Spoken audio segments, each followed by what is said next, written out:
Hi friends, वैसे तो share market में 5000 से ज्यादा स्टॉक्स है, लेकिन लॉन्ग टर्म में दोस्तों वही बिजनेस ग्रो करता है जिसमें कुछ कॉम्पिटिटिव स्ट्रेंथ होती है।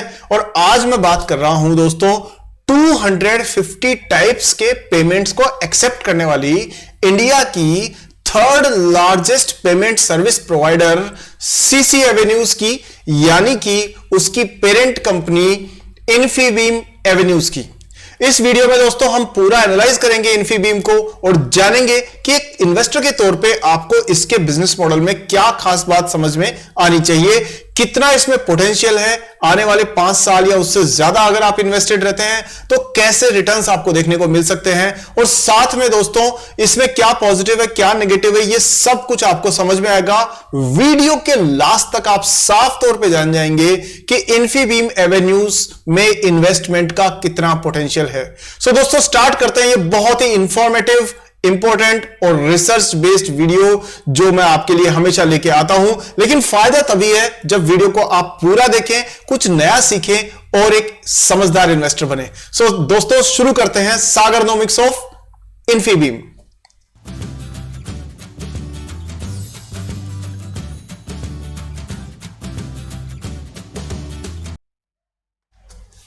तो दोस्तों वीडियो में आगे बढ़ने से पहले सबसे पहले मेरी आपसे रिक्वेस्ट है कि वीडियो पर अगर आप अभी सबसे पहले वीडियो को अभी से लाइक कर दीजिए, और चैनल पर अगर पहली बार आए हैं दोस्तों तो आपका स्वागत है मेरे चैनल पर। हालांकि बार बार आने वालों का भी हमेशा हाथ जोड़ के स्वागत है, लेकिन वीडियो को लाइक करने के साथ ही चैनल को सब्सक्राइब करिए और बेल आइकन को टन से ऑन कर दीजिए ताकि मेरी नेक्स्ट वीडियो आपको तुरंत मिल जाए। चलिए दोस्तों शुरू करते हैं सागरनोमिक्स ऑफ इन्फीबीम।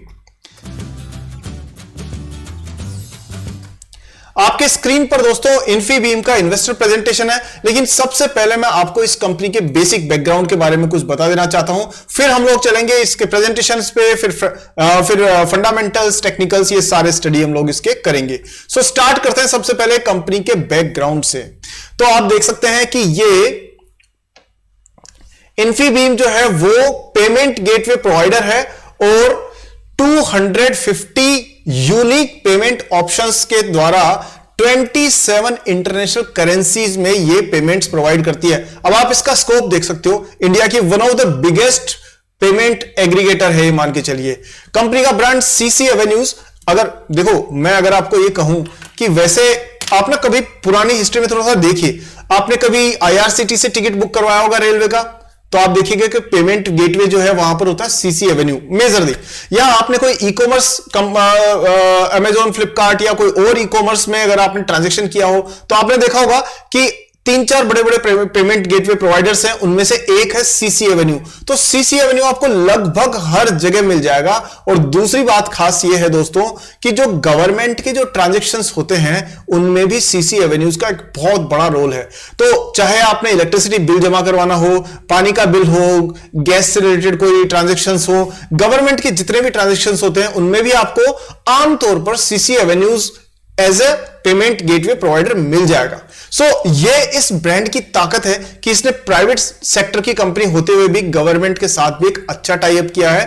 और नतीजा ये है दोस्तों कि यहां, और हालांकि आपने नहीं किया हो तो आप ट्राई करके देखिएगा, मेरी बात को याद रखिएगा कि ये ब्रांड आपको कितनी बार नजर आता है। ठीक है, सो यहां हम देखें कि Infibeam also provide services to various platform. किस किस को? गवर्नमेंट ई मार्केट प्लेस, जो जीईएम है ना, गवर्नमेंट का ई मार्केट प्लेस, उसमें भारत बिल पेमेंट सर्विसेज जो बिल एवेन्यू है, एंड हॉस्पिटैलिटी सॉल्यूशंस जो रेस एवेन्यू है, इन सब में आपको सीसी एवेन्यूज का पेमेंट सिस्टम मिल जाएगा। आगे बात करते हैं बिजनेस मॉडल। तो दो बेसिकली इसके बिजनेस मॉडल है। पहला यह है कि मर्चेंट सेंट्रिक बिजनेस मॉडल, ये वही है जिसमें आप ई कॉमर्स के ट्रांजैक्शंस करते हैं मेजरली, और साथ में दूसरा है bank centric business model. This is a D risk business model for building payment infrastructure. तो पेमेंट के जो इंफ्रास्ट्रक्चर, सर्वर वगैरह और ये जो भी सेटिंग बैठानी होती है उसके लिए काम में आता है। अच्छा, आप ये देख सकते हैं कि ये इंडिया का third largest payment solution provider है, और एक तरह से ये मानिए 1 मिलियन मर्चेंट्स, मतलब कि 10 लाख से ज्यादा मर्चेंट्स यानी बिजनेसमैन से ये जुड़ा हुआ है। तो आप इसकी रीच देख सकते हैं।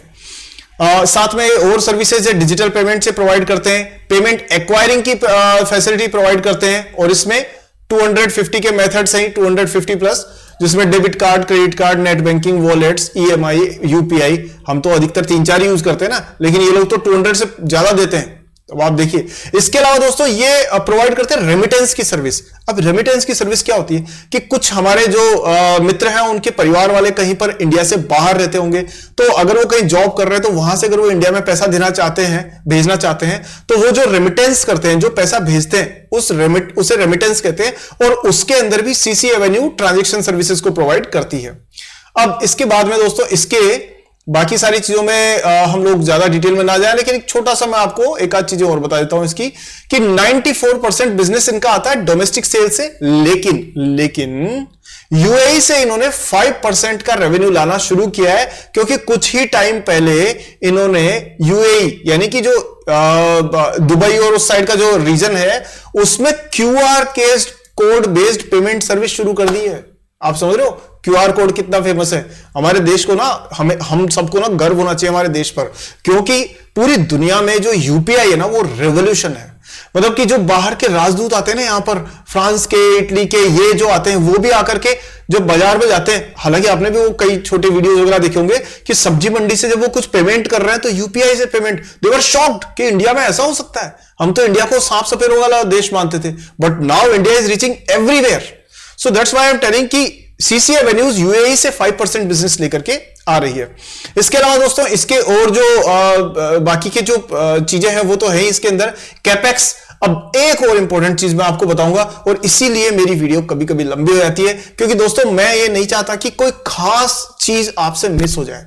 जैसे अभी देखिए, फोकस जो है गवर्नमेंट के साथ में मिलकर के इसका कहां पर है, ये यहां ना मुद्दा पकड़ना। आप देखिए, ये तो बात पक्की है कि सारी की सारी दुनिया ना डिजिटल पेमेंट्स में लगी हुई है, और सबसे ज्यादा ट्रांजैक्शन भी उसमें हो रहे हैं, लेकिन ट्रांजैक्शन के साथ में सबसे ज्यादा फ्रॉड्स भी डिजिटल पेमेंट्स के थ्रू ही हो रहे हैं। आपके पास भी आए होंगे ना कभी कॉल कि ये नंबर है, पिन नंबर दे दो, या फिर आपको ये पेमेंट, ये आपको एक ओटीपी आया है वो हमें शेयर करो, आते हैं ना ऐसे फोन्स वगैरह। तो ये जो साइबर फ्रॉड्स होते हैं ना खासतौर पर पेमेंट्स में, तो देखिए सीसी एवेन्यू ने ना उसमें भी अपॉर्चुनिटी को पहचाना है, और कैसे किया है वो मैं आपको दिखाता हूं। इन्होंने क्या किया है दोस्तों कि ये कंपनी 1 बिलियन रुपीस के का इन्वेस्टमेंट करके एक एआई हब क्रिएट कर रही है। और किस चीज के लिए कर रही है और कहां कर रही है, गिफ्ट सिटी है वहां पर, और किस चीज के लिए कर रही है, AI based fraud detection and prevention. मतलब कि एआई आप जानते हैं ना, चैट जीपीटी और वो उस टाइप की जो जितनी भी आर्टिफिशियल इंटेलिजेंस है उसको यूज करेंगे ये लोग फ्रॉड डिटेक्शन में, कि कहां पर गड़बड़ हो रही है। तो अब आप सोचो कि जितने भी बैंक्स हैं उन सब का भरोसा सीसी एवेन्यू पे बढ़ेगा, गवर्नमेंट है उसका भी बढ़ेगा। क्यों? क्योंकि ये वो कंपनी है जो एआई को बिजनेस बढ़ाने के लिए नहीं, एआई को फ्रॉड्स को रोकने के लिए भी यूज करने वाली है। सो ये होता है बिजनेस मॉडल में एक यूनिकनेस लाना और एक अपॉर्चुनिटी को पहचान के आगे बढ़ना। चलिए दोस्तों, फटाफट से हम चलते हैं बाकी चीजों पे, नहीं हमारी आपकी चर्चा चलती रहेगी पता नहीं कितने समय, और लोग कहेंगे इतना लंबा वीडियो बनाते हो सर, ऐसे थोड़ी होता है, हमारे पास तो टाइम ही नहीं है, हम तो इंस्टाग्राम वाले हैं, हम तो 10-60 सेकंड की रील देख करके निकल लेते हैं। आप 20-25 मिनट का वीडियो बनाते हो, हम कैसे देखें, बैठ ही नहीं सकते इतने टाइम तो। सो ऐसे सारे दोस्तों के लिए मैं ये कहूंगा दोस्तों कि ये जो ट्रेडिंग माइंडसेट है ना उससे बाहर निकलो, और 5 साल का 10 साल का एक नजरिया लेके चलो, पैसा वहीं बनेगा, और उसके लिए मेहनत करनी पड़ेगी, वीडियो पूरा देखना होगा। अदरवाइज तो आपको चमत्कारों पे भरोसा है तो फिर तो मैं आपकी क्या मदद कर सकता हूं। एनीवेज, क्योंकि मैं एक रिसर्चर हूं। चलिए यहां पर बात करते हैं इन्वेस्टमेंट, इसकी जो वो है क्वार्टरली रिजल्ट्स को की प्रेजेंटेशन पे बात करते हैं, क्विकली करेंगे दोस्तों इसको। तो यहां देखें, अब मोटी मोटी चीजों पे ना आप ध्यान दीजिएगा, you will love these facts. पहला क्या है दोस्तों कि बिजनेस परफॉर्मेंस जो है ना 10 मिलियन से ज्यादा इनके पास में क्या है, इनके पास में है दोस्तों मर्चेंट्स। ये इन्होंने देखिए, ये मर्चेंट्स 1.8 ट्रिलियन रुपीस के ट्रांजैक्शन हुए हैं, जो 60-75% बढ़े हैं। फाइनेंशियल परफॉर्मेंस देखो तो ग्रोस रेवेन्यू 9,000 करोड़ का है, और एबिटा मतलब आपका जो मुनाफा ऑपरेटिंग एक तरह से 45% से बढ़ा है। और सबसे इंपॉर्टेंट बात है दोस्तों, पैट प्रॉफिट आफ्टर टैक्स कितना बढ़ा है जी, 64%। अभी आप जाकर के देखोगे बड़ी बड़ी कंपनीज का किसी का 5% बढ़ रहा है, किसी का 10% बढ़ रहा है पैट, प्रॉफिट आफ्टर टैक्स इसका बढ़ा है 64%। लेकिन आपको ना कभी कभी ना ये ज्यादा चीजों से ना एक्साइट होने की भी जरूरत नहीं है, उसमें अपने को थोड़ा सा कूल रहना भी चाहिए। जैसे मैं आपको बताऊं, मैंने कहा 64% आप फटाक से जाके शेयर खरीद लो, ऐसा मैं बिल्कुल नहीं करा, ऐसा बिल्कुल नहीं करा। आप ये समझो कि ये 64% क्यों आया है, क्यों आया? क्योंकि कंपनी का बेस दोस्तों 10,000 करोड़ से नीचे है, मार्केट कैप 10,000 करोड़ के आसपास है, तो उस पे जो भी ग्रोथ होगी वो बड़ी नजर आएगी क्योंकि बेस छोटा है। और मान लीजिए आप रिलायंस इंडस्ट्री से इसी को कंपेयर करोगे तो रिलायंस इंडस्ट्री में इससे ज्यादा प्रॉफिट होगा, इससे कई गुना ज्यादा प्रॉफिट होगा, तो भी आपको ग्रोथ नजर आएगी 10%, 15%, 20% इस रेंज में। रीजन क्या है? बेस बहुत बड़ा है। ठीक है, जैसे वो ही बात करते हैं हम लोग कि 100 रुपए की एक शर्ट है और अगर आपने मान लीजिए 10 रुपए अगले साल उस पर ग्रोथ हो जाती, 10% ग्रोथ हो जाती है, तो अगले साल उसकी कीमत कितनी हो गई? 110 रुपए। लेकिन अगर मान लीजिए एक फ्रिज है जिसकी की कीमत 10,000 रुपए है और उसके ऊपर 10% की ग्रोथ होती है, तो अगले साल वो कितने का हो गया? 11,000 रुपए का। दोनों पे परसेंटेज ग्रोथ सेम है, लेकिन एक पे 10 रुपए बढ़ रहे हैं, एक पर 1,000 रुपए बढ़ रहे हैं। This is the base effect. ठीक है, तो चलिए वापस इधर ही चलते हैं। तो कहने का मतलब है कि आपको नंबर्स के पीछे डिकोड करना भी बहुत जरूरी है। अब ये हमने देखा कि मार्जिन का प्रोफाइल ये है ही सारा इसका। चलिए अब हम आगे चलते हैं इसमें और बाकी के नंबर्स पे नजर डालते हैं। ठीक है दोस्तों, आगे चलते हैं इसमें और देखते हैं हम लोग बाकी नंबर्स क्या कहते हैं इसके।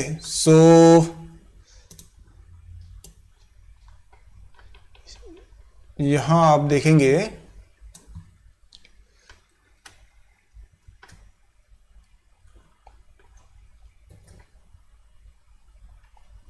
एक सेकंड दोस्तों। देखिए दोस्तों, यहां आप देख सकते हैं कि 97% ऑफ रेवेन्यू जो आ रहा है ना कंपनी का, वो आ रहा है इनके ट्रांजैक्शन बेस्ड बिजनेस से, जिसमें क्या आता है? पेमेंट्स आ गया, और जिसमें जो गवर्नमेंट पोर्टल है GeM, उसके थ्रू जो ट्रांजैक्शंस होते हैं वो आते हैं। और जो नॉन ट्रांजैक्शनल है ना, वो आता है 3% रेवेन्यू इसका। इसके अलावा अगर आप बात करें कि ओवरऑल अगर देखें तो कंपनी जो है उसका ग्रोस रेवेन्यू जो है 30,000 से मिलियन से ज्यादा है, इतना रेवेन्यू है इसका। और पैट अगर आप देखोगे तो वही 1300 मिलियन के आसपास में इसका पैट है। आगे हम बात करते हैं दोस्तों, इसमें ना 2-3 चीजें आपको बड़ी अच्छी लगेगी। एक तो देखो, बहुत कम दोस्तों ऐसा होता है जब कोई कंपनी अपने बिजनेस मॉडल को साफ तौर पे अपने प्रेजेंटेशन में दिखाती है। तो यहां आप देख सकते हो कंपनी का बिजनेस मॉडल किस तरह से काम करता है, एंड इससे पता पड़ता है कि कंपनी कितनी ऑनेस्टली अपनी सारी चीजों को एक्सप्लेन करती है पब्लिकली। यहां ये कह रहे हैं कि फिनटेक यूनिवर्स इनका इस तरह से चलता है कि आप देख सकते हैं यहां पर जो कंपनी है उसने, ये देखिए, ये मर्चेंट्स हो गए, ये बैंक्स हो गए और ये कंज्यूमर्स हो गए, और इन तीनों को कनेक्ट करता है फिनटेक यूनिवर्स। और इसमें इन्होंने ऑफरिंग्स और बिजनेस लॉजिक भी लिखा हुआ है कि भाई ऑफरिंग, ये क्या ऑफरिंग दे रहे हैं? प्लेटफॉर्म दे रहे हैं। और बिजनेस लॉजिक क्या है? कि स्टिकीनेस, मतलब लोग इससे जुड़े रहे। और इसके अलावा बाकी सारी चीजें भी यहां पर मेंशन्ड है। यहां तक कि आप यहां देखो कि सीसी एवेन्यू कहां फिट होता है। इन्फीबीम एवेन्यू के एक साइड में है आपके GeM, जियो प्लेटफॉर्म, बिल एवेन्यूज वगैरह, ये सारे जो पेमेंट्स हैं वो।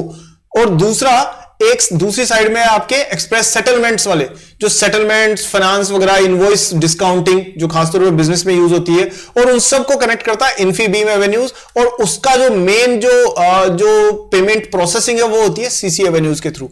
आप देखिए कि किस तरह से इन्होंने अपने बिजनेस मॉडल को बहुत अच्छे से एक्सप्लेन किया है, वो भी इन्वेस्टर प्रेजेंटेशन में। इसके अलावा इन्होंने और भी सारी चीजें बता रखी कि बैंक सेंट्रिक बिजनेस मॉडल है इनका, वो भी इन्होंने एक्सप्लेन किया हुआ है। ये आपने स्क्रीन अक्सर देखी होगी दोस्तों, CC Avenue online payment platform की, सॉल्यूशन की। ये था जो मैं आपको बता रहा था कि आपको अक्सर इस तरह से सीसी एवेन्यू चेकआउट देखने को जरूर मिला होगा, अगर नहीं तो आप जरूर नजर पे रखिएगा। ये दोस्तों बाकी ये सब ना ब्रांड्स है। अब आप ये देख रहे हैं अपनी स्क्रीन के ऊपर कि ये कंपनी के ओन, मतलब कंपनी जिनके साथ में जुड़े हुए वो सारे ब्रांड्स हैं, जिनसे कि, मतलब सारे तो नहीं, मेजर ब्रांड्स हैं जिनसे कि कंपनी का बिजनेस कनेक्टेड है। तो आप यहां देख सकते हैं जैसे ताज ग्रुप इनके पास में, यात्रा ऑनलाइन इनके पास है, पेटीएम से जुड़े हुए आईटीसी होटल्स हो गई, FirstCry, IndiGo, Amul, Airtel, Bisleri, Hindustan Unilever, Reliance Jio, DHL, Radisson, ये सारे आ गए जिनको हम जानते हैं, याहू, STC वगैरह सब। इस तरह से आप देख सकते हैं कंपनी का कितना स्ट्रॉन्ग फुट होल्ड है अपने बिजनेस के क्षेत्र में। और दोस्तों ये ओवरऑल जो है इसका बिजनेस मॉडल आया है। अब हम चलते हैं दोस्तों, देखते हैं इसके फंडामेंटल्स पर नजर डालते हैं। तो आपके स्क्रीन पर अब आप फंडामेंटल्स को देखिए। आज हमने वीडियो में फंडामेंटल्स काफी लेट कर दिया, really sorry for that, but चलिए 38 रुपीज की प्राइस है। पता है मैं प्राइस वाइस को ज्यादा उसमें लेके क्यों नहीं आता, क्योंकि आपको पता है ना ये प्राइस तो सबसे लास्ट चीज होती है वो देखनी होती है, पहले देखना होता है बिजनेस मॉडल, उसके बाद में उसके कैश फ्लो वगैरह सब देखना। सो एनीवेज 38 रुपीज है, अफोर्डेबल है। आज के दिन जब ये वीडियो रिकॉर्ड हो रहा है 4% के आसपास बढ़ी है, 42 रुपीज हाईएस्ट गया है, 10,000 की करोड़ की मार्केट कैप है, अच्छी है। और अगर आप देखें रिटर्न ऑन कैपिटल एम्प्लॉयड 4-5% है, थोड़ा सा इसमें और गुंजाइश चाहिए, ये थोड़ा सा अभी डाउन ही है, but I hope it will be high. Company Avenue वो दे रही है डिविडेंड, तो आप देखिए डिविडेंड पे आउट 9.59% है। चाहे डिविडेंड कम दे चाहे ज्यादा दे, डिविडेंड देना ये कंपनी के मैनेजमेंट की ट्रांसपेरेंट नेचर को दिखाता है। हालांकि कई बार उसका मिसयूज भी होता है, तो वो थोड़ा सा गहराई से जांच की जरूरत है, जैसे वेदांता के केस में हुआ, बट हम यहां पर ये मानेंगे कि this is good practice. Sales growth 18% से ऊपर है और प्रॉफिट ग्रोथ 7% के ऊपर है, एंड आने वाले दिनों में ये और भी देखने को मिल सकता है। पैग रेशियो के हिसाब से दोस्तों ये ओवर वैल्यूड है, कंपनी क्लियरली ओवर वैल्यूड है, बट अगर आप इंडस्ट्री पी के हिसाब से देखो तो भी इंडस्ट्री पी से डबल चल रही है, तो ये ओवर वैल्यूड है दोस्तों। 38 रुपए की जो कंपनी है शेयर की प्राइस वाली, वो भी ओवर वैल्यूड हो सकती है, और 5,000 रुपए वाली भी अंडर वैल्यूड हो सकती है। This is the beauty of the stock market and valuations. यहां हम देखेंगे कि इसकी जो ईवी मल्टीपल आ रहा है ना दोस्तों, वो इसको दिखा रहा है कि अभी भी इसमें गुंजाइश बाकी है, यानी कि जो कंपनी की प्रॉफिटेबिलिटी, कंपनी का जो ओवरऑल जो जितना बिजनेस में ग्रोथ है ना, उसके मुकाबले में प्राइस में अभी भी इसको आप कह सकते हो फेयरली वैल्यूड, यानी इसमें अभी भी ग्रोथ के चांसेस अच्छे खासे हैं। नजर डालते हैं दोस्तों इसके बाकी नंबर्स पे। तो अभी रिसेंट क्वार्टर में आप देखें तो 790 करोड़ का जो सेल्स थी वो बढ़कर के दिसंबर में हो गई थी 912 करोड़, पर रेवेन्यू तो बढ़ा है, लेकिन जो इसका मार्जिन है ना वो थोड़ा सा स्क्वीज हुआ है, ये 9% की जगह 7% हुआ है। और उसकी जो मेजर वजह है दोस्तों वो है आपके एक्सपेंसेस। आप देख सकते हो ऑपरेटिंग प्रॉफिट जो है वो कम हुआ है, क्योंकि एक्सपेंसेस 700 से क्या हो गया, 720 से 845 करोड़ रुपए। तो एक्सपेंसेस बढ़ने की वजह से ऐसा हुआ है, ये हमें पता होना चाहिए। चलिए अभी हम बात करें इसके बाकी सारी चीजों की। देखिए एक्सपेंसेस कहां बढ़े जरा ये भी देख लें। इंप्लॉय कॉस्ट बढ़ी है इनकी, अब आप समझ गए, इंप्लॉय कॉस्ट इनकी बढ़ी है, और कितनी बढ़ी है, पहले होती थी ये, हालांकि पहले इंप्लॉय कॉस्ट जो थी, इंप्लॉइज कम होंगे, हालांकि ओवरऑल तो आपको दिखेगा तो ये परसेंटेज फॉर्म में तो कम नजर आ रही है, but in real form the number of employees increase होने से ऐसा हो जाता है। अब प्रॉफिट एंड लॉस की बात करें तो एनुअल रिजल्ट्स की बात करें, 128 करोड़ रुपए से शुरू हुई थी 2012 में इनकी सेल्स, और आज ये 3,000 करोड़ के आसपास में पहुंच चुकी है। ऑपरेटिंग प्रॉफिट शुरू में तो लॉस में ही थी, अभी 233 करोड़ रुपए का प्रॉफिट है, और मार्जिन 7-8% के आसपास ये लेके चल रहे हैं। थोड़ा फ्लक्चुएशन टाइम के हिसाब से आता रहता है। कंपनी का ईपीएस ग्रो कर रहा है, और 0.04 से ये हो गया है 0.55। साथ में दोस्तों कंपनी ने डिविडेंड देना शुरू किया है करीब कोविड के बाद से, और उसके बाद लगातार डिविडेंड दे रही है। डिविडेंड कम या ज्यादा देना इंपॉर्टेंट नहीं है, डिविडेंड दे रही है ये इंपॉर्टेंट है। आगे बात करते हैं कि कैश कन्वर्जन साइकिल की बात करें तो वो करीब 10-12 दिन का मैक्सिमम इनका रहता है। वो पहले से इन्होंने 39 डेज हो गया था, और अब इसको कन्वर्ट कम करके 12 दिन में कर लिया इन्होंने। नेक्स्ट बात करें शेयर होल्डिंग की, तो शेयर होल्डिंग में दोस्तों पैटर्न देखेंगे आप, 31%, मतलब अभी 28% के आसपास तो प्रोमोटर्स के पास ही है, 6% एफआईआईज ने ले रखा है, और डीआईआईज ने अभी तक कोई खास पोजीशन नहीं बनाई है। मैक्सिमम जो शेयर होल्डिंग है वो आपके हमारे जैसे जो इंडिविजुअल इन्वेस्टर्स है, रिटेल इन्वेस्टर्स है, उनकी है। और दोस्तों बहुत कम कंपनी ऐसी होंगी जिनके अंदर आपको रिटेल इन्वेस्टर्स की इतनी बड़ी पार्टिसिपेशन दिखेगी, और उससे पता पड़ता है कि इसकी जो प्राइस डिस्कवरी है ना वो प्रॉपर हो रही है, यानी कि जो रिटेल इन्वेस्टर्स है, जो कॉमन इन्वेस्टर है, उनकी बाइंग सेलिंग से इसकी प्राइस तय हो रही है, ना कि जो बड़े बिग शार्क्स बैठे हुए उनकी तरफ से हो रही है। अब कई कंपनीज में आपने देखा होगा कि आप कितना भी एनालिसिस कर लो, लेकिन प्राइस ऊपर नीचे अपने आप होती है, आपको भी समझ में नहीं आ रहा क्यों हो रही है, क्योंकि आप ध्यान से देखोगे तो पता पड़ेगा कि वहां एफआईआईज 30% लेके बैठे हैं, 40% या लगभग उस रेंज में। तो आप कितनी भी कोशिश कर लो, लेकिन एफआईआईज ने अगर जरा सा पत्ता भी हिला दिया ना तो रिटेल इन्वेस्टर्स का पूरा पेड़ हिल जाता है। So that is the difference. So I hope you understand that point. चलिए अभी हम लोग इसके टेक्निकल्स को एक बार देख लेते हैं। टेक्निकल चार्ट आपके स्क्रीन पर है, और साफ तौर पे आप देख सकते हो दोस्तों कि टेक्निकली कंपनी ने अभी एक रेंज बाउंड मूवमेंट दिखाया है, और यहां पर एक बहुत बड़ी कैंडल बनी थी। और इंपॉर्टेंट चीज क्या है दोस्तों कि ये कैंडल जो है ये बनने के बाद से, ये मूविंग एवरेजेस के क्रॉस होने के बाद से ये एक अप ट्रेंड कंटिन्यू चलता जा रहा है। आरएसआई शो कर रही है अप ट्रेंड को, और टेक्निकली जो अगर देखा जाए तो वॉल्यूम भी हाई है। इसका मतलब दोस्तों कंपनी साफ तौर पे अप ट्रेंड में है। हाँ, अब आप बात करोगे इसके टारगेट्स की और सपोर्ट की, तो देखो वैसे तो मैं इस चक्कर में पड़ता नहीं हूं, क्योंकि ये लॉन्ग टर्म इन्वेस्टर्स जो होते हैं ना, वो ये नहीं सोचते कि कल शेयर कहां जाएगा, 10 दिन बाद शेयर कहां जाएगा। भाई जब आपने एक अच्छे बिजनेस मॉडल को पहचान के उसमें अपनी एक हिस्सेदारी बनाई है, consider it as a share holding, मतलब बिजनेस में हिस्सेदारी, तो क्या देखना आपको, आप देखो 5 साल के हिसाब से। बट एनीवेज, अगर आप फिर भी चाहते हैं कि इसके बारे में मैं बात करूं, सो 37 के आसपास, ये जो 37.8 38 के आसपास ना, ये मेजर इसका रेजिस्टेंस है। इसको तोड़ने के बाद में दोस्तों ये आपको आसानी से 50 के लेवल्स मिड टर्म में टच करते हुए देख सकते हैं। अगर यहां से कंसोलिडेट होता है तो बाइंग ऑन डिप्स वाली अपॉर्चुनिटी बनती है। 30 रुपीज के आसपास में आपको एक लेवल वापस से इसको बाउंस बैक का देखने को मिल सकता है। बट ओवरऑल जो है ये मेरी तरफ से कोई रिकमेंडेशन नहीं है। यहां मैं आपको साफ तौर पर एक डिस्क्लेमर देना चाहता हूं, ये एक एजुकेशनल वीडियो है और इसमें आप अपना सोच समझ के अपने हिसाब से एनालिसिस करके फिर डिसीजन लीजिएगा। मेरी तरफ से कोई बाइंग और सेलिंग के रिकमेंडेशन नहीं है। मैं चाहता हूं आप अच्छे से सीख करके अपना डिसीजन ले, एक समझदार इन्वेस्टर बने। चलिए दोस्तों, आपने बहुत टाइम दिया, उसके लिए बहुत बहुत धन्यवाद आपका। और हाँ, चैनल को अगर आपने लाइक नहीं, वीडियो को लाइक नहीं किया तो अभी से लाइक करिए दोस्तों। वीडियो लाइक करने में क्यों चूक जाते हो आप, बताओ मुझे।